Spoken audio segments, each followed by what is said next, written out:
नमस्कार. आज आपण एका अशा वैद्यकीय क्रांतीबद्दल बोलणार आहोत जी कॅन्सरसारख्या आजाराविरुद्धचा लढाईत अक्षरशः गेम चेंजर ठरत आहे.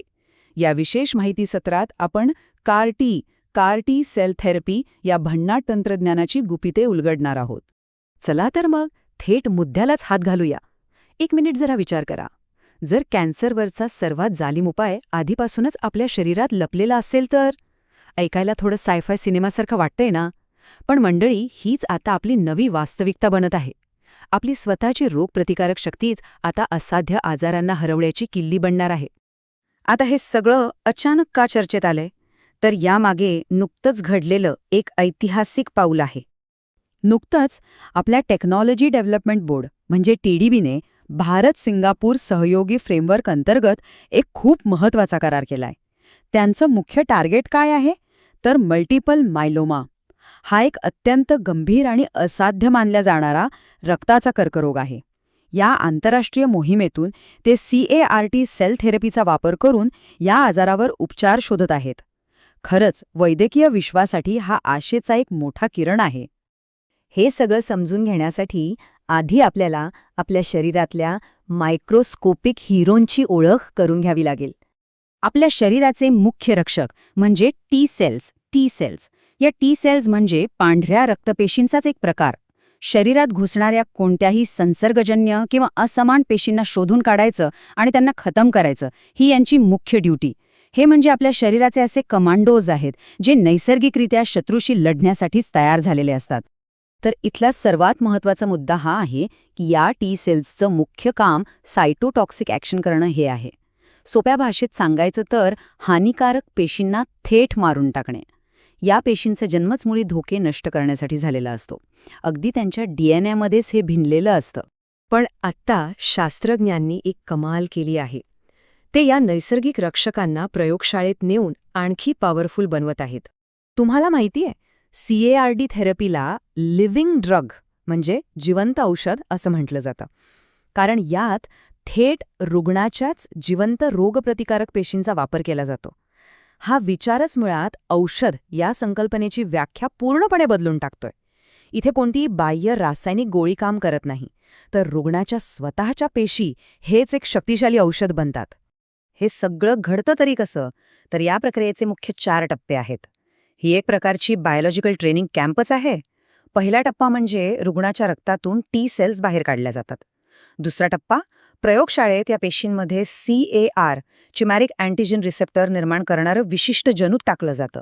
तिसरा टप्पा म्हणजे या अपग्रेडेड आणि शक्तिशाली पेशींची लॅबमध्ये मोठ्या प्रमाणात वाढ केली जाते. आणि चौथा टप्पा, या हजारो लाखो तयार झालेल्या पेशी पुन्हा त्याच रुग्णाच्या शरीरात सोडल्या जातात. म्हणजे बघायला गेलं तर सामान्य पेशींना कर्करोगाशी लढणाऱ्या सुपर सोल्जर्समध्ये रूपांतरित करण्याची ही भन्नाट प्रोसेस आहे. आणि हे अगदी उत्कृष्टपणे स्पष्ट करतं की हे कार प्रोटीन्स नक्की काम काय करतात. या प्रथिनांमुळे टी सेल्सना कर्करोगाच्या पेशींवरील विशिष्ट प्रथिनांना अचूकपणे ओळखायला आणि त्यांना घट्ट पकडून ठेवायला मदत होते. हे एखाद्या ॲडव्हान्स्ड रडार सिस्टमसारखं आहे, जे शरीरात लपलेल्या कॅन्सरच्या पेशींचा अचूक वेध घेतं आणि त्यांना उद्ध्वस्त करतं. आता तुमच्या मनात येईल की याचा नेमका फायदा काय? तर याचं सर्वात मोठं यश दडलंय याच्या अचूकतेमध्ये. सध्या तरी ही उपचार पद्धती प्रामुख्याने काही विशिष्ट प्रकारच्या रक्ताच्या कर्करोगांना टार्गेट करण्यासाठी डिझाईन केली गेली आहे. यामध्ये ल्युकेमिया, लिम्फोमा आणि मल्टिपल मायोलोमा यांसारख्या अत्यंत घातक कॅन्सरवर नियंत्रण मिळवण्यासाठी हे तंत्रज्ञान प्रचंड प्रभावी ठरत आहे. हे तंत्रज्ञान पूर्वीच्या ट्रीटमेंटपेक्षा किती वेगळं आहे हे आपण थोडक्यात समजून घेऊया. पारंपरिक केमोथेरपी ही एखाद्या कार्पेट बॉम्बिंगसारखी असते. म्हणजे कॅन्सरच्या पेशींसोबतच शरीरातल्या अनेक निरोगी आणि चांगल्या पेशींचाही त्यात भयंकर नुकसान होतं.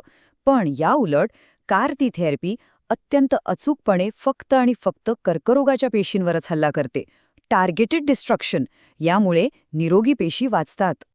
हे सगळं ऐकायला खूप भारी वाटत असलं तरी वास्तवात आपण थोडे पाय जमिनीवर ठेवणं गरजेचं आहे. कारण इथे असा प्रश्न पडणं अगदी साहजिक आहे की काय हा कॅन्सरवरचा एक परिपूर्ण जादुई उपाय आहे का? सगळंच इतकं सोपं आहे का? तर नाही. या वैज्ञानिक चमत्कारासोबतच काही गंभीर धोके आणि कटू सत्यही जोडलेली आहेत, ज्यांच्याकडे आपल्याला अजिबात दुर्लक्ष करून चालणार नाही. आता इथली सर्वात महत्वाची लक्ष वेधून घेणारी गोष्ट म्हणजे ही थेरपी जितकी पॉवरफुल आहे तितकीच ती रिस्की आणि आव्हानात्मक सुद्धा आहे.